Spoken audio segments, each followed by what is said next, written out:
If you would, I think it's a good idea for you to have your Bibles open to chapter 11 of Exodus, because I'm not going to have every verse up on the screen, okay? I will have some ranges in what they're about, but we're going to be looking at what the Bible has to say about some of these things.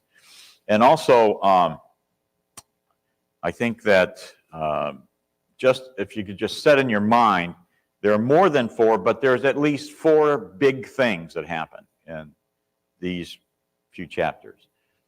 And one of them is obviously death of the firstborn, which was the 10th plague, and the result of that. And then also, when you think about it, the establishing the Passover was really part of that. Also, the Feast of the Unleavened Bread came from that, which was not the same as the Passover. It was after the Passover.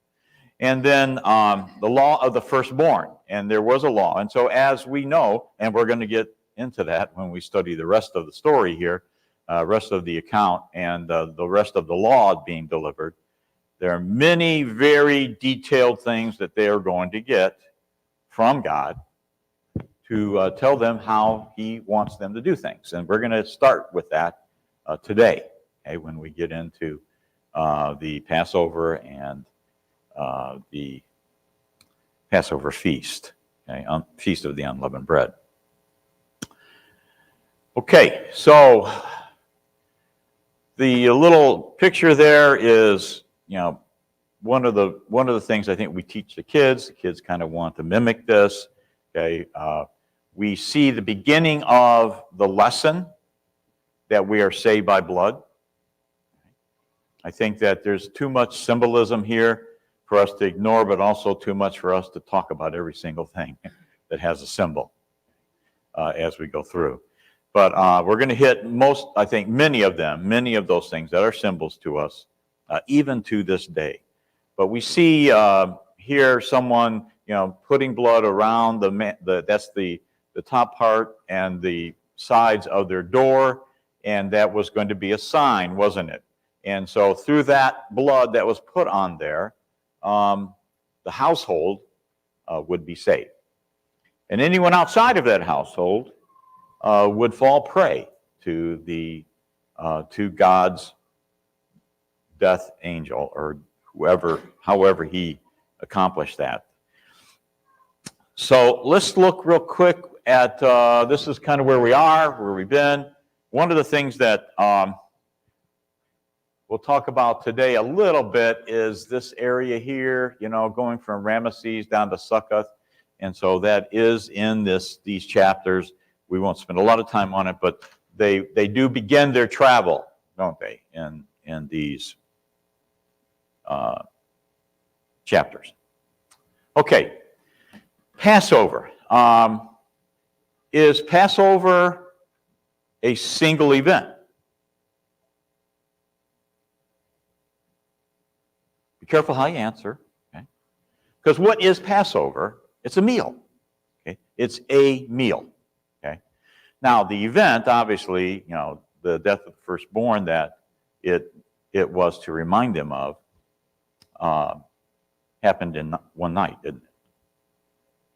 And but the word that's used here, Pesach means Passover. If you look up that word, there's several derivatives. It's from another word, but the idea is to skip, and there's others like limp, stagger, etc. But the idea, and jump. Okay, so the idea here is this meal was to reinforce, to remind them of the fact that death skipped them, right? And so that's a very powerful thing to happen. The Passover was to help those who came after the generation that would have witnessed that, lived through that. Now, I don't know, can you imagine? I think one of these I think I titled it Careful. Okay. Careful situations happening. They had to be very careful, didn't they? Or they could also be subjected to death of the firstborn. So it's a meal, and it was on the 14th day of this month, Nisan, also called Abib. The first day, there's a resetting of the calendar, if you will, when the Passover is established. In our time period, it's around March or April. Okay, and the observance today, I don't know how to distinguish it exactly, but some call it the Christian observance of Passover and the Jewish observance of Passover, which do not always line up, okay, with each other. Okay. And some of them are called different words. Okay, so the meal, known as a seder, is eaten at twilight. It's roasted lamb, no blemish, male, break no bones. Okay. And so these are all symbolic. Okay. They were not to spend a lot of time preparing it. They weren't to cook it overnight. They weren't to keep it overnight. They were to eat it all. Anything not eaten, what was to happen to it? You remember? Burnt, right? So nothing was to last to the next day. All of this and some other things, unleavened bread. Okay, so they took not having leaven to an extreme. It was not to be found anywhere, even in their territory. What might be the reason for that? Well, we're not going to talk a lot now about it, but just as a looking forward in the lesson, what is the nature of leaven? Anybody, speak up loud. Okay, causes growth in dough. A little speck. I mean, have you ever played with yeast? Have you ever made bread? I mean, I'm sure a lot of the ladies have. We used to have a bread man. I love making bread in there. You're going to put it in there. It's like this high and comes out this high. All right, so it multiplies. It permeates through the dough. And in a way that you might think of it as it corrupts the dough. And that's how it was viewed here. And also, what's another reason? When they left Egypt, they didn't have time to make bread. And we'll talk about that a little more later, because I don't want to take too much out of the account yet. Okay. Bitter herbs. I had to look this up. I had no idea what a bitter herb would be. To me, sometimes almost all herbs are bitter. But the idea is, in some ways, this is just something you would go out and you could grab out of the yard kind of thing. Okay. And it was bitter. They were bitter. And the idea was not so much that he just wanted you to have a bad taste in your mouth, but once again, it was to remind them of the bitter time that they were in captivity. I know we see on the trail when they are actually have escaped and headed to the promised land that they became bitter because of being saved. But the way they were being saved, and it's sort of a lesson, I think, to us today. You can't give someone enough to make them love you. Okay, it just doesn't happen. And there's always a challenge with that. And so God gave them all of that they needed to live, but they still found a way to complain. Also, gird their garments. So what does this sound like to you? Somebody is getting ready to do what? Bolt for the door, right? I mean, that's kind of what it sounds like. This wasn't casual, let's all sit down, have a nice long meal together, okay? This was a meal to be eaten, standing quickly, girded, you got your belt around your waist, you're ready to leave. Okay? And part of that's also a reminder that that's how they had to leave. Because quickly, Pharaoh turns his mind from, I don't want to let you go, to get out this minute, right now, tonight. Okay? And so many of them walked out of where they lived with dough on their shoulder. Okay? They did not have time to leaven it. They did not have time to make it. So there's a lot of symbolism in this feast. Okay, this Feast of the Unleavened Bread began the day after you held the Passover feast. Okay? And it was a week long, and the beginning day and the ending day were treated like Sabbaths. Okay, and so some of these are using it uses terminology that's not doesn't mean anything as much to them yet, right? They understand the Sabbath, but it's not the Sabbath day as it's going to become. But that is what this is talking about, okay? This. And also, the same thing about the what the meal is going to be made of.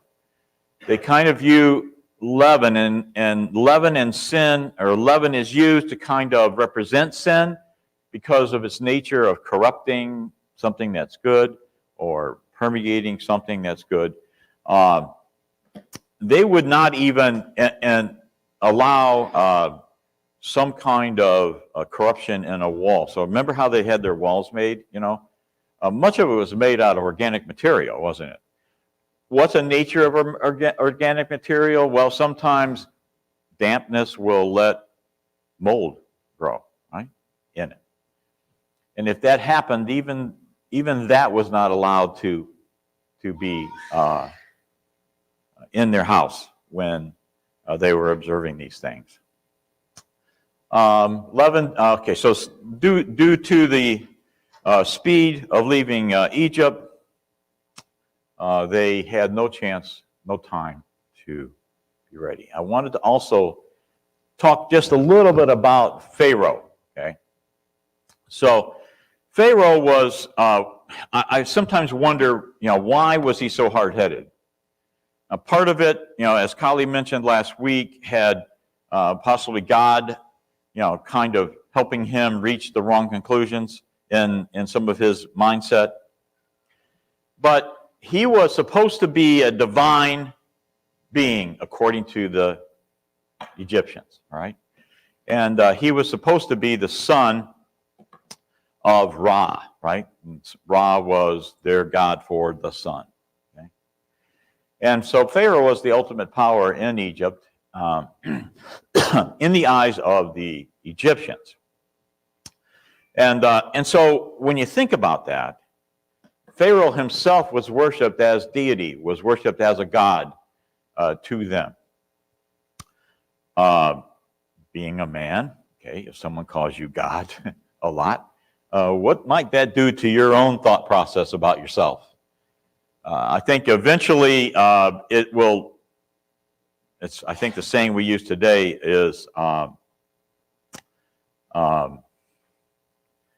idea of total power corrupting someone totally, okay? And I think that's kind of what we see in the body, the person here of Pharaoh. But God demonstrated this power, and I think last week we heard somebody here, excuse me, mention that some of God's plagues kind of directly impacted or directly effaced some of their gods, right? Egyptian gods. And I think that that you can see some of that, some not so well. But in each case, there was a god. Even the frogs, they had a god. Okay, that was a frog, right? That they worship. So God demonstrates His power over their big god, which was the sun god, in all of this. So Pharaoh, in the end, he consents to let them go. This is after the ninth plague. He consents to let them go, but they had to leave their animals behind.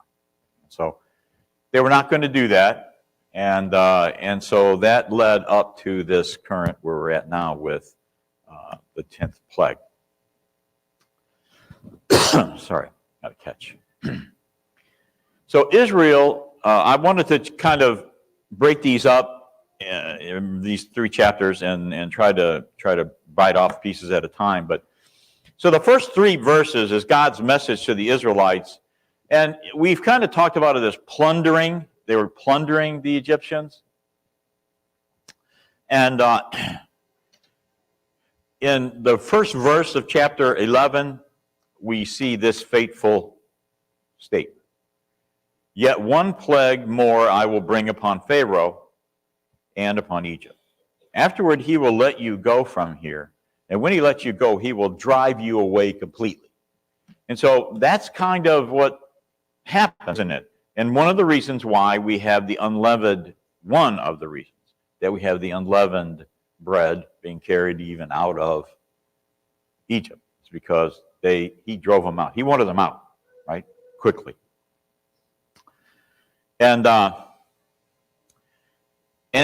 then he had, and I think verse 3 is very interesting to me because we see the power of God, but the power of God was exacted in very minute detail, wasn't it? Delivered in minute detail. In verse 3, we see the Lord gave the people favor in the sight of the Egyptians. So God wants to save them and take them out of Egypt and out of bondage. And he wants them to be safe in doing that. And you can see all of the extent, if you will, that God went to protecting them so that they could do that. So that they could exit Egypt and all of them, men, women, children, animals, could leave Egypt. And I can't say I fully understand what was behind the idea of plundering them, but we do know that much of the plunder went toward building the tabernacle and other things like that, right? Yeah.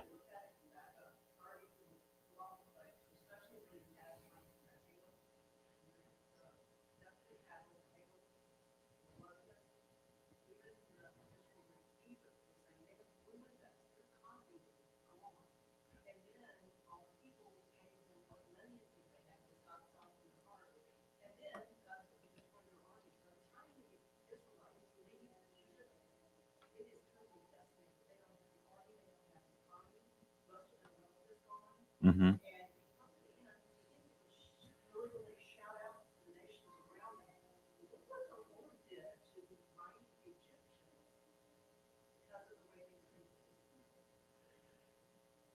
This would not have been done in a vacuum, would it? By any means. And later, it doesn't say it in these first 3 verses, but later, the fact that the fact of what you had just got done walking us through, God, they say to Pharaoh, get them out of here because we're going to be next, right? So we're next. We're going to die if we don't get them out of here. And so it was with great urgency that that happened. So, and we see that they left. I'm not going to say they left on good note with the Egyptians. It's just that they left and they got out, and the Egyptians didn't do anything to them as they were exiting and leaving. Once again, God's providence overseeing some of that. And then when we go on and look at I kind of got ahead of my screen here. Verse 4, where he says, thus says the Lord, about midnight I will go out in the midst of Egypt. Okay. And so here God's going to tell them about the next plague, right? What's going to happen to them. And every firstborn in Egypt's going to die. And once again, the providence of God goes so far as to say not even a dog will bark, or shall growl, I should say, against any of the people of Israel. And just another way, I think, this is a good visual picture, word picture, isn't it? Of, them leaving and the dogs being silent as they're doing it, as they're leaving. Just kind of indicating the depth, if you will, of God's oversight of this. And then we see what God says is going to happen. And so here in verse 8 we see they're going to be told to get out, you and all the people who follow you, and after that I will go out. So I think that they're getting ready. Right? Now, this last statement here, he went out from Pharaoh in hot anger. That was interesting to me. I was trying to figure out what was going on there. And it seems that possibly, he was reflecting God's feeling toward Pharaoh. Righteous anger, wrath, etc. Because he had taken them to this point, right? That now they're leaving, but they're leaving after all of these plagues have happened to them. Okay.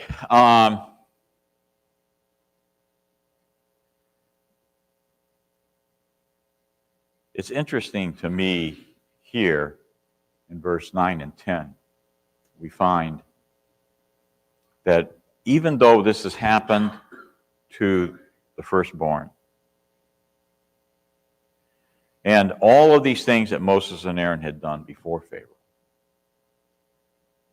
Pharaoh's heart would still be hardened, and he would not let the people of Israel go out of his land. So I think one thing we have to be careful here in these 3 chapters is not all of these are in chronological sequence. Okay? It's sort of like a preface, an occurrence, and an aftermath, if you can think of it like that. And so going on to look at chapter 12, we see a new year being established. We see the Passovers instituted, the importance of that meal, the unleavened bread and what it's meant to represent. The firstborn get slain in the middle of this chapter.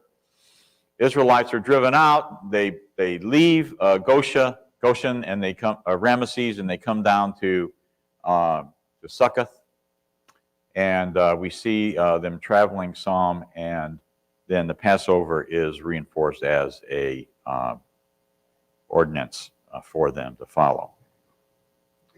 And we see that even in the rest of the Old Testament, them following the Passover. We're not going to get into practices much today. Okay, it was interesting to me. You might look into that some, but how do Jews handle this Passover today? The temple's not here anymore. Okay, they have modified, they have adjusted, things to be able to still do what they call the Passover feast. But it's not as God had instituted it with the Israelites. Okay, so each household was supposed to take a lamb. And if you look in the first 6 verses here of chapter 12, it's interesting the detail about this. So what if you had a 2-person household? It's covered, right? What if you had too many? It's covered in what is stated here. If the household's too small for a lamb, then he and his nearest neighbor shall take according to the number of persons. So it was adjusted to the volume or the number of people that were participating in the feast. 5 says, your lamb should be without blemish, a year old. You can take it from the sheep or the goats. Verse 6 is, you keep it until the 14th day of this month, when the whole assembly of the congregation shall kill their lambs at twilight. So just as the death angel had come over, through, and taken the lives of all the firstborn in one night, they are to eat this in observance of not being one of those whose lives were taken. So each household was supposed to do this. Okay. Now there's even instructions on how to eat it, and the first thing that they were to do was to take some of the blood and put it on the doorposts, right, and the lintel of the house, representing what they had done when they were actually in Egypt. Now, I don't know if you've ever stopped to think of this. There was a time, I was a lot younger, but I was still in IT, but I was working at in sort of plants that had a lot of IT-driven systems in it. And I was in a slaughterhouse, okay? The biggest company slaughterhouse in the world, really, of that time. And everything was computer-driven. And I often wonder, how did they do this? Because it is one messy, smelly, difficult process. Okay, and so I often wondered, how did they sacrifice so many animals and not have sickness in the air? One place I worked at, I would park in the parking lot, go home, park in our garage, and the next morning you go out and it smelled. The car smelled. Okay. So, and yet every detail is given here. So that somehow they handled all of this. Okay, where they would take the lamb and they would kill the lamb. They would take some of the blood. How do you keep putting blood on your doorposts? I don't know. I mean, if you think about how often you would observe, every year you observe the Passover feast, and how would you handle that? I don't know. I don't know. I just know what it says that they had to do. And they shall eat the flesh that night, roasted on the fire, unleavened bread and bitter herbs. They shall eat it. Same thing as they happened when they were in Egypt. Do not eat any of it raw. Okay. Don't boil it. Okay. But roast it. And they were to do all of it, right? Which is not how we prepare roasted food today, right? We don't leave all the innards, okay, in the animal. But they were able to do that. They were able to eat of it, not get sick from it, and it was an ordinance. Okay, none of it was supposed to stay till morning. They were supposed to burn it if there was any food left over. Their belt was to be fastened, sandals were on their feet, your staff in your hand. You shall eat it in haste. Okay, so that's a pretty good word picture, is it not? I mean, so you got a family, you have the lamb, okay, that's been roasted, and you have your family around this, and everyone looks like they're ready to bolt out the door, okay, basically. And that was to remind them of what happened. Okay. So they reinforced the idea of the protection of the blood. Yes, the blood protected them. And so it says, I will pass through the land of Egypt that night. I will strike all the firstborn of the land of Egypt, both man and beast, and all the gods of Egypt. I will execute judgments. I am the Lord. So we see why this is happening, right? I mean, he tells us why. He says, I'm executing judgment. Okay, here. The blood shall be a sign for you on the houses where you are, and when I see the blood, I will pass over you, and no plague will befall you, destroy you, when I strike the land of Egypt. And he goes on, this feast, the Passover and the Feast of the Unleavened Bread is further described here, beginning of verse 14. It's going to be a memorial, he said. We're already beginning to see, are we not, the symbolism, the shadow, right, of what we're going to partake of today, where Jesus' role, taking the place of the Lamb, right? Jesus, the Lamb of God, right? And so we see the symbolism here, even all the way to this day today. And even though, Christ's offering and what we live under today is not the old law, obviously, but it's difficult not to think about it some, is it not? And the symbolism, and that's what it's for, right? It's a schoolmaster. So it's to help us remember what things are supposed to really represent to us, okay? It says, a blood shall be a sign for you. Okay, it was for him, he skipped over that house, right? Passover, okay? Skip. And he says, when I see the blood, I'm going to skip. I'll pass you over. Okay. 7 days you shall eat. This is the day after. On the first day, you're going to remove all the leaven out of your houses. Now, this is not a small task, so they probably learned how to be ready for this eventually, right? Because it had to be removed from the house, and it was not even supposed to be in the area, okay? Because that's the problem with leaven. It can be airborne, right? And still infect. And that's the I think the great symbolism of sin. Little sin goes, corrupts greatly, right? and has a tendency to expand, grow in our lives. For those 7 days, it says, you shall eat nothing. Verse 20, you shall eat nothing leavened in all your dwelling places. You shall eat unleavened bread. Okay, so their unleavened bread and our unleavened bread may be a little different. I mean, today ours, we really purify the bread. I mean, remember what they used? They used their own flour. And sometimes I wonder about that, and their flour was not as sifted as ours are, okay? So it was a little rough, right?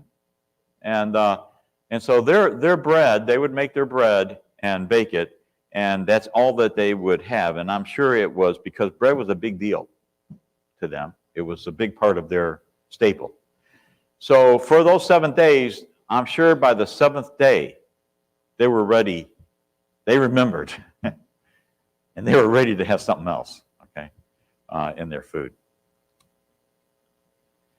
So we see as we progressed here through chapter 12, verse 21, Moses called the elders of Israel together, and he told them about this, what they needed to do. Select lambs for yourselves according to your clans. Kill the Passover lamb. Take the hyssop, dip it in the blood that's in the basin. Touch the lintels. Okay, none of you shall go out the door of his house until morning. And I don't know if he could say that enough to them, but our nature, right? So probably there was someone caught outside their door.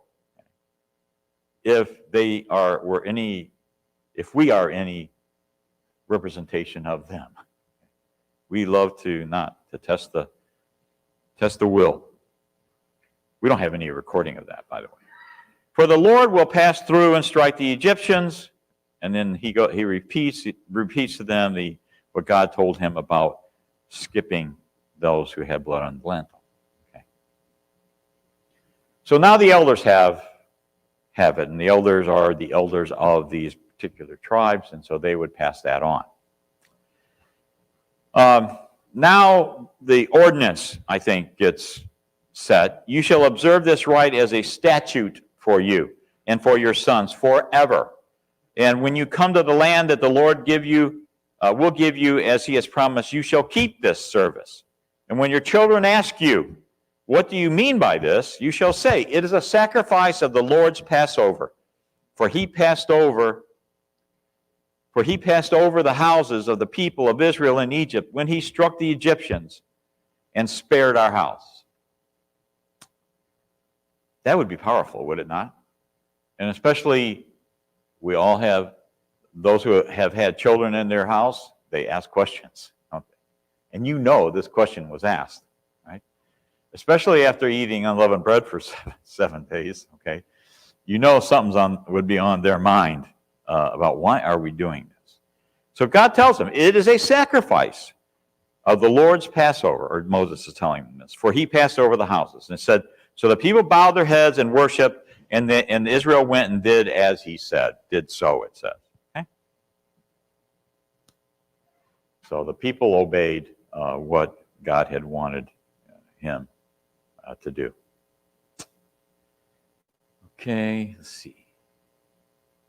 And I didn't really focus on it, but in the previous slide where I said careful situations, I fully believe any deviance from what they were told would have meant death. And so they had to carefully follow what God had left them. Once again, I think, it's kind of symbolic for us, right? We fail to do God's will, and we will face some kind of judgment over that, okay, failure. All right, so now we kind of go back to sort of, I told you, this account folds over itself 2 or 3 times, okay? So now we're going to actually hear about the 10th plague, okay? And so at the midnight, then, the Lord struck down all the firstborn in the land of Egypt, from the firstborn of Pharaoh to the firstborn of the captive who was in the dungeon. and all the firstborn of the livestock. Sounds like everything and everybody, doesn't it, was affected by this. And we see in verse 30 the great hue and cry in Egypt as a result of that. Then verse 31, we see Pharaoh's reaction. Right? God already told him how he is going to, but now he's reacting. He summons Moses and Aaron by night and said, "Up, go out from among my people, both you and the people of Israel, and go and serve the Lord as you have said. Take your flocks and your herds, as you have said. Be gone and bless me also." I'm just, that last part there just kind of got me a little bit. You know, he had an opportunity to save his people, and he wants to be blessed now in the end. I don't know if that was real. By real, I mean if he really wanted that, or if he and he realized that Moses and Aaron were a conduit for him to be blessed. I don't know. We're not told everything about how he thought, did we? So the beginning, well, I'm not quite done here. So the Exodus kind of begins here. Verse 33, remember I said what the people had said? So verse 33, still in the previous one, looks like, said the Egyptians were urgent with the people to send them out. So they want them out of there now. But they said, for they said, we shall all be dead. Okay, so I think they truly thought that they were next. Okay, and they wanted the Israelites out of there. And so I think this idea, the people took their dough before it was leavened, and the kneading bowls. So they walked out with the dough in the kneading bowls on their shoulders, okay, as they were leaving Egypt, or bound up in their cloaks on their shoulders. And prior to that, verse 35, the people had done as Moses told them, and so they had plundered them for silver, gold, and clothing. So the last part of verse 36 here says, thus they plundered the Egyptians. Then, now we find the children of Israel are leaving Egypt, beginning the process of leaving Egypt. And so verse 37 tells us that they journeyed from Ramesses, which is up in the top, to Sukkah, right? Which, around 50 miles, something like that, okay? Based on some of the maps. And so they begin this process. So they're not actually out of the Egyptian area just yet, okay, but they begin that process. And verse 37, which is interesting to me, about 600,000 men on foot. You can find those who wonder about that number. We're not going to go into it in depth. I'll leave that to you can look that up yourself. But the idea is every Israelite that was there was leaving, okay, from that area. 39 is interesting. A mixed multitude went with them, which tells you not just men, right? So they had men, women, could have been some slaves that also wanted to leave that went with them. And there are provisions made for slaves in taking the Passover and being considered one of them.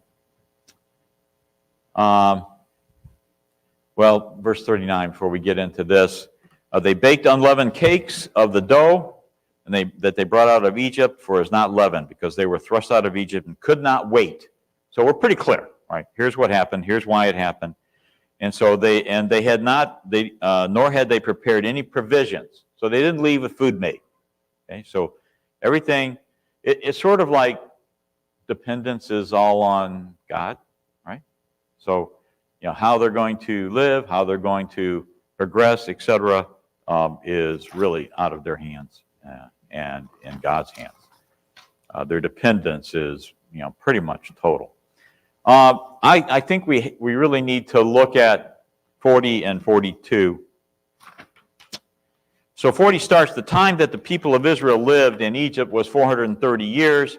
At the end of 430 years, on that very day, all the hosts of the Lord went out from the land of Egypt. It was a night of watching by the Lord to bring them out of the land of Egypt, so this same night is a night of watching kept to the Lord by all the people of Israel throughout their generations. I think this gives us some more insight into God's providence, if you will, caring for them. This night of watching, because it was a night of danger, was it not? And without him helping them, I don't see them being able to leave without some kind of fighting, strife, inner strife with those that were the Egyptians that were around them. So it was a night of watching, and God saved them as a nation, a new nation that he's forming. Regulations of the Passover.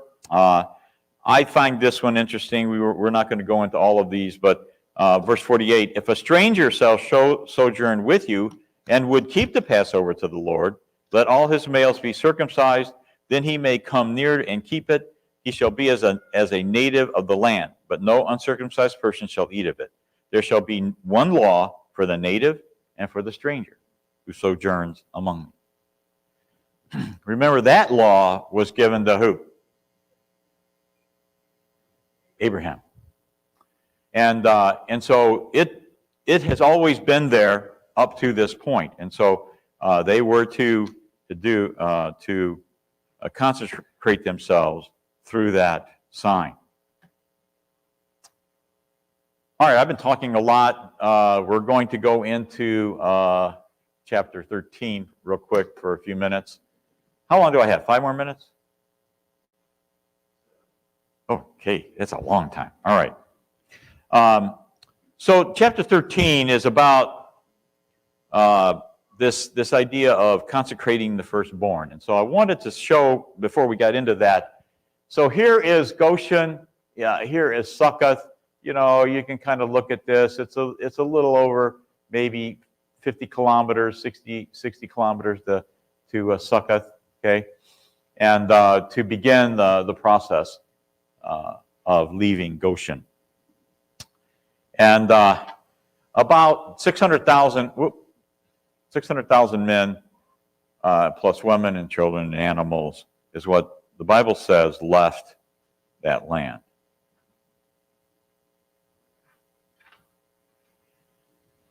Okay, so God demanded the firstborn. We see that in verse 1 here. The Lord spoke to Moses, saying, consecrate to me. What does the word consecrate mean? Set aside, make sacred, right? Appoint. So appoint to me, set aside to me, all the firstborn. Whatever is the first to open the womb among the people of Israel, both of man and of beast, is mine. So I looked up, what are being done today, and there's also, I don't remember if I have that in any of these or not.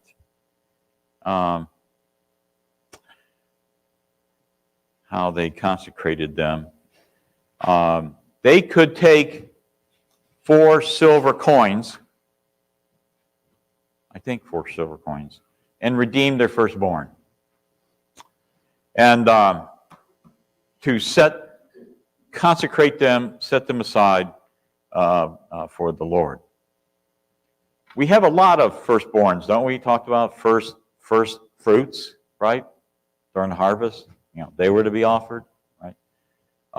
The lamb was the firstborn of lambs and goats and oxen were to be consecrated and made the Lord's. Okay, so you think about it in a way, because of them being bought, right? And how were they bought? They were bought by the blood of, in that case, by the blood that was put on the lintels. They were saved, were they not?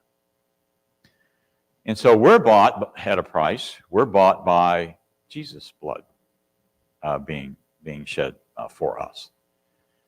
In 8 and 10, verses 8 to 10, once again, it's kind of reinforced, I think, how far to go with keeping this observance of the Lord's Supper alive. It says, you shall tell your son on that day, it is because of what the Lord did for me when I came out of Egypt. And what's the next question? Well, what did he do for you, Dad, when you came out of Egypt? Okay, and so they would have that conversation. It is to be a sign on your hand and as a memorial between your eyes, that the law of the Lord may be in your mouth. For with a strong hand the Lord has brought you out of Egypt. We'll see this idea of strong hand a couple of times. What do you think that meant here? What a strong hand. Do you think that God approached the death of the firstborn lightly? I don't think so. I think he saw it as necessary, that he had to take it to this level. And it is also still, I think, symbolic from that point. With a strong hand, he brought them out of Egypt. And we know later in the law, when we better understand, and we can look in hindsight, that there were things, they wore frontlets. Remember, you know what a frontlet is? It's like a little box that the Jewish men would wear on their forehead. And in it, there would be scripture written and things like that. And there were also ways that they would tie a rawhide piece, okay, on their hand and up their arm. It was meant to do the same thing, okay, to kind of remind them of who they were supposed to be following. So, this law of the firstborn is sort of the symbolic of the cost of redemption, right? This idea that